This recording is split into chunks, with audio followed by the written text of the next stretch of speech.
Hello everyone. Today we will discuss lesson number 7 history.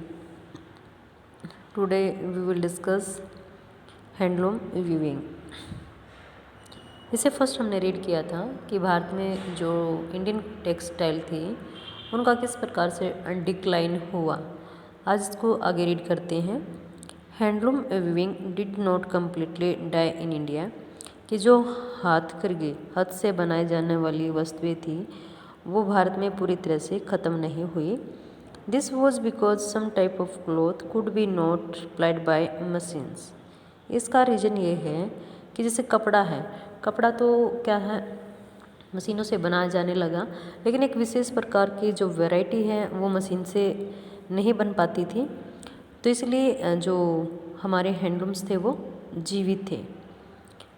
How could machines produce a sari with intricate borders or cloth with in traditional woven patterns? कि जो मशीनें हैं जैसे कि जो साड़ियाँ होती हैं उनके ऊपर बॉर्डर होता है तो वो मशीनों से नहीं हो पाता था. और जो हमारे परंपरागत कपड़े हैं जो हमारे पेरेंट्स ग्रैंड पेरेंट्स पहले से यूज करते आए थे तो वो उसको नहीं बना सकते थे. This had a wide demand not only amongst the rich but also amongst the middle classes. तो इस प्रकार के कपड़े की भी एक बड़ी डिमांड थी, केवल अमीरों में ही नहीं मध्य वर्ग जो था उसमें भी. Not did the textile manufacturers in Britain produce the very cost cloth use by the poor people in India. और जो ब्रिटेन में टेक्सटाइल थी वो इस प्रकार का कपड़ा नहीं बुन पाती थी जो हमारे देश के गरीब लोग हैं वो उसका यूज़ कर सकें. तो ये मेन रीज़न था कि जो इंडियंस टेक्सटाइल थी वो पूरी तरह से बंद नहीं हो पाई. नाउ नेक्स्ट है you must have here of Solapur in western India. आपने सुना होगा सोलापुर के बारे में जो पश्चिमी हिस्से में है इंडिया के. And Madura in south India, दक्षिण में Madura. These towns emerged as important new center of weaving in the late 19th century. 19वीं शताब्दी में ये जो शहर थे ये टेक्सटाइल के रूप में उभरने लगे. लेटर ड्यूरिंग नेशनल मूवमेंट, जो राष्ट्रीय आंदोलन होते थे उनके दौरान महात्मा गांधी जो थे urge people to boycott imported textile. Mahatma Gandhi ने लोगों का आह्वान किया कि जो विदेशी वस्तुएं हैं जो विदेशों से वस्तुएं आ रही हैं उनका हम क्या करें बॉयकॉट बहिष्कार करें. एंड यूज़ हैंड स्पन, और हाथ से बनी वस्तुएं यूज करें. एंड हैंड वोवन क्लॉथ, हाथ से बुनाई गई. Khadi gradually became a symbol of nationalism. राष्ट्रवाद का सिंबल प्रतीक कौन बने? खादी का कपड़ा. चरखा केम टू रिप्रेजेंट इंडिया, और चरखे का हमने क्या है एक सिंबल के रूप में प्रयोग किया. And it was put at the centre of tricolour flag of Indian national Congress adopted 1931. भारतीय राष्ट्रीय कांग्रेस ने जो हमारा झंडा यानी राष्ट्रीय तिरंगा झंडा है उसको अडॉप्ट किया. और उसके बीच में क्या है तीन पट्टियों के बीच में क्या दिखाया गया है चरखा. तो ये एक नेशनल सिंबल के रूप में बनकर सामने आया. What happened to the weavers and spinners who lost their livelihood? जो बुनकर थे जो काटने वाले थे जब उनकी जॉब नहीं रही तो उनके साथ क्या हुआ होगा.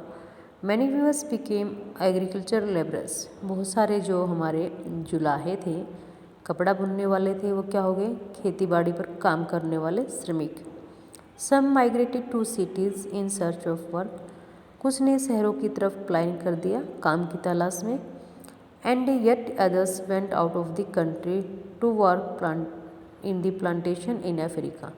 कुछ देश से बाहर दूसरे कंट्रीज में बागवानियों में काम करने के लिए चले गए. एंड साउथ अमेरिका, अफ्रीका और साउथ अमेरिका के अलग अलग कंट्रीज में. Some of this handlooms weavers also found work in the new cotton mills. तो कुछ जो हाथ से वस्त्र बनाते थे जुलाहे जो थे इनको काम मिला कहाँ पर जो नई सूती वस्त्र मिल लगे. That were established in Bombay में लगी, अहमदाबाद, सोलापुर, नागपुर एंड कानपुर. कुछ लोगों को इनमें क्या है, रोजगार मिलने लगा। Next, cotton miles come up. जो सूती वस्त्र उद्योग है, किस प्रकार से इसकी 2 वर्ष से स्थापना होती है और इसको सेटअप किया जाता है। The first cotton mill in India was setup as a spinning mill in Bombay in 1854। Bharat में पहले सूती वस्त्र उद्योग 1854 में बॉम्बे में लगा। From the early 19th century, यानी 19वीं शताब्दी के आरंभ में Bombay had grown as an important port for the export of raw cotton. 19वीं शताब्दी के प्रारंभ में जो बॉम्बे है ये रॉ मटेरियल के रूप में काफ़ी प्रसिद्ध क्या थी हमारी बंदरगाह। From India to England and China, England और चाइना में किया जाता था हमारा माल। It was close to the vast black soil tract of western India. जो बॉम्बे है, मुंबई एट प्रेजेंट महाराष्ट्र में, तो इसमें क्या है, काली मिट्टी काफ़ी मात्रा में पाई जाती है। वेयर कॉटन वॉज ग्रोन, और काली मिट्टी जो है ये कॉटन के लिए सूटेबल होती है। When the cotton textile mile came up, जब वह सूती वस्त्र उद्योग स्थापित किए गए, they could get supplies of raw material with easy. तो रॉ मटेरियल को सप्लाई करना क्या हो गया उनके लिए आसान बनता चला गया। तो इस प्रकार से जो सेकेंड टाइम है ग्रोथ ऑफ कॉटन टेक्सटाइल वो इंक्रीज होने लगी और लोगों को रोजगार मिलने लगा। नाउ नेक्स्ट है by 19th over 84 mills started operating in Bombay. 19वीं यानी 20वीं शताब्दी की स्टार्टिंग तक 84 मिलें जो हैं बॉम्बे में स्थापित हो चुकी थी। Many of these were established by Parsi and Gujarati businessman. ज़्यादातर जो मिलें थी ये पारसी और गुजरात के जो व्यवसायी थे उनके द्वारा स्थापित की गई। Who had made their money through trade with China, जिसमें वो चाइना के साथ व्यापार किया और उनको क्या है बेनिफिट हुआ, फ़ायदा हुआ। Mills came up in their cities too, जो मिलें हैं वो अलग अलग शहरों में स्थापित की जाने लगी। First mile in Ahmedabad was started in 1861। पहले अहमदाबाद में जो मिल थी वो 1861 में लगी।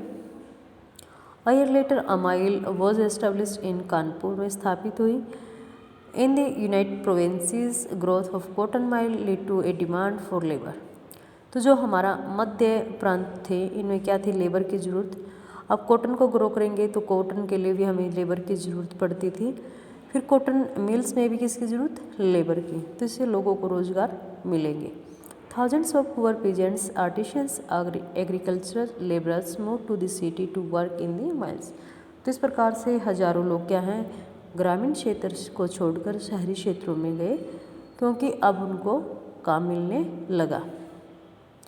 In the first few decades of its existence, the textile factory industry in India faced many problems.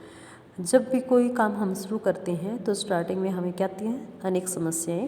तो ऐसे ही यहाँ पर भी आई। It found it difficult to compete with the cheap textile imported from Britain. Starting में इनको क्या समस्या आई कि जो हम सस्ता माल लेते हैं किससे, ब्रिटेन से, उसको किस प्रकार से कम्पीट करें, कि ऐसी वस्तु कैसे बनाएं जिसकी कीमत इनसे कम रखी जाए। In most countries government supported industrialisation by imposing heavy duties on imports. तो बहुत सारे देशों ने हमें क्या किया, सपोर्ट किया कि आपको औद्योगिकरण को बढ़ावा देना है तो जो इम्पोर्ट्स हैं उन पर क्या लगाएं, ड्यूटीज़, टैक्सेस जो है उसको और ज़्यादा बढ़ा दें। This eliminated competitions and protected infant industry. इस प्रकार से जो हम छोटे छोटे नए उद्योग बन रहे थे उनको सुरक्षित रख पाएंगे। This colonial government in India usually refused such protection to local industry. लेकिन जो औपनिवेशिक सरकार थी यानी ब्रिटिश गवर्नमेंट, उसने इस प्रकार की सुरक्षा देने से हमारे जो स्थानीय उद्योग थे उनको मना कर दिया। The first major support in the development of cotton factory production in India Therefore, was during the First World War when textile import from Britain declined and India factories were called upon to produce cloth for military purpose। तो इस प्रकार से जैसे कि cotton की factory India में ज़्यादा विकसित होने लगी, तो धीरे धीरे करके जो फर्स्ट वर्ल्ड वॉर होता है उसमें क्या है, हमारा सूती वस्त्र उद्योग, हम जो व्यापार करते थे ब्रिटेन से आता था, वो कम होना शुरू हो जाता है। हमारी फैक्ट्री लगती हैं, उनका विकास होता है, जिससे हम अपनी मिलिट्री यानी हमारी मिलिट्री से मतलब फर्स्ट वर्ल्ड वॉर में जो सैनिक लड़ रहे थे उनको नीड्स जो थी कपड़े की, उनको पूरा करने के लिए हमने उद्योग लगाए और उनकी नीड्स को पूरा किया और बाकी मार्केट में भी हमारा कपड़ा जो है जाने लगा। इस प्रकार से इंडियन मार्केट दोबारा से विकसित होने लगी। Thank you, have a nice day.